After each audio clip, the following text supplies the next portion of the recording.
So listen, I am over 40. As a matter of fact, I just hit 42. And that means some days I wake up with all types of aches and pains, and I don't know where they come from. So I tried the Tiger Pain Relieving Patch, and I have the extra large size. I got a 20 count. I was so happy to get this because I really wanted to see how this would work.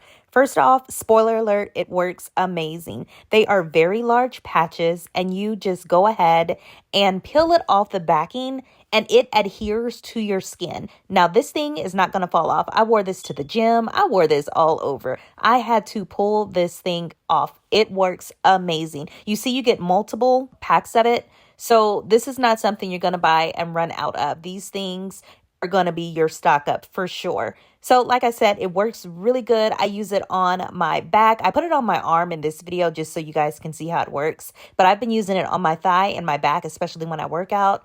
Haven't been getting any aches and pains. I love the fact that it's actually natural, which is good. It heats up a little bit, which feels so good when you have those sore muscles. So if your muscles have been kind of aching like mine and just feeling worn, you have to check out these patches. They work very well.